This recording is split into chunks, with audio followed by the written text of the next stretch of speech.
છોટાઉદેપુરનું પ્રખ્યાત સાદી રેતી ખનીજ રામ ભરોસે રેતી માફિયાઓ દ્વારા સરકારી જગ્યાઓ પર ઠાલવવામાં આવતું રેતીનો જથ્થો. આ રેતી માફિયાઓ ક્યાંથી રોયલ્ટી લાવે છે, કોને માલ આપે છે, કોના ઇશારે આ કાળો કારોબાર ચાલી રહ્યો છે તેવા અનેક પ્રશ્નો. છોટાઉદેપુર નગરની આસપાસ ઓરસંગ નદીના સામા કિનારે તથા કમવાડ રોડ તરફ જતા જાડી વિસ્તારમાં સફેદ રેતીનો કાળો કારોબાર બે રોકટોક ચાલી રહ્યો છે. રેતી ખનીજનો જથ્થો સદર જગ્યાઓ પર ભારે માત્રામાં ઠલવાઈ રહ્યો છે.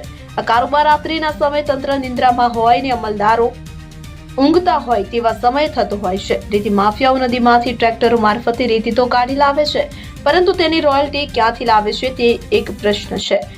બેફામ બે રોકટોક રેતી ખનનના કારણે હવે ઓરસંગ નદીમાં રેતી પૂર્ણ થવાની આરે છે. તેવા સમયે પ્રજાના હિત માટે રેતી બચાવવી, ઓરસંગ નદી બચાવવી તંત્ર માટે આવશ્યક છે, પરંતુ કોઈને કસી પડી નથી. અત્રે ઉલ્લેખનીય છે કે છોટાઉદેપુર જિલ્લામાં આવેલી નદીઓમાં પૂરજોશમાં રેતી ખનન ચાલી રહ્યું છે. આ રેતી ખનનના કારણે રેતીના સ્તર ઓરસંગ સહિત જિલ્લાની મુખ્ય નદીઓમાં ઘટી રહ્યા છે, જેના કારણે નદીઓ ઉપર બનાવવામાં આવેલા બ્રિજના પાયાને ચોમાસામાં પાણીના ધસમસતા પ્રવાહના મારથી ભારે નુકસાન થયું છે, જેથી પાવી જેતપુર પાસે ભારજ નદી પરનો મુખ્ય માર્ગનો બ્રિજ તૂટી પડ્યો છે અને મુખ્ય રાજમાર્ગ બંધ થવાને કારણે પ્રજા હાલ ભારે તકલીફ વેઠી રહી છે. જ્યારે અધિકારીઓ તથા પદાધિકારીઓની ગાડીઓને પણ ગોળ ફેરો ફરીને જવાનો વારો આવ્યો છે. આટલી બધી હાલાકી પ્રજા ભોગવી રહી છે, છતાં પણ તંત્રની ઊંઘ ઉગડતી નથી, જે નવાઈ ભરી વાત છે. છોટાઉદેપુરની ઓરસંગ નદી સહિત નાના કોતરો અને નદીઓને પણ રેતી માફિયાઓએ છોડી નથી અને દિવસ રાત અવૈધ રીતે ખનન કરીને રેતીનો જથ્થો નદીઓમાંથી ઘટાડી દીધો છે. અધુરામાપુર નદીમાંથી રેતી કાઢી લાવી સરકારી જગ્યાઓ પર રેતી ખનીજ ટ્રેક્ટરો મારફતે લાવી મોટા ઢગલા કરવામાં આવે છે અને ત્યાંથી મોટી ટ્રકોમાં રેતી ભરી બહાર મોકલવામાં આવે છે.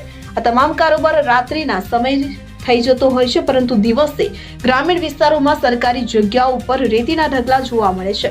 થોડા દિવસો અગાઉ જિલ્લા કલેક્ટર દ્વારા પણ ગેરકાયદેસર રેતીના પ્લોટ ઉપર વિઝિટ કરવામાં આવી તેને કાયદેસરની કાર્યવાહી કરીને દંડનીય પગલાં ભરવામાં આવ્યા હતા. જ્યારે છોટાઉદેપુર નગરના સામા કિનારે પણ આ રીતે તપાસ કરવામાં આવે તો ઘણું બધું બહાર આવી શકે તેમ છે. છોટાઉદેપુર જિલ્લા કલેક્ટર ગેરકાયદેસર ચાલતી પ્રવૃત્તિ સામે ભારે આક્રમક અને કડક પગલાં ભરી રહ્યા છે અને ગેરકાયદેસર ધંધાઓ અટકાવવા માટે દંડનીય કાર્યવાહી કરી રહ્યા છે, જે ખૂબ જ સારી બાબત છે.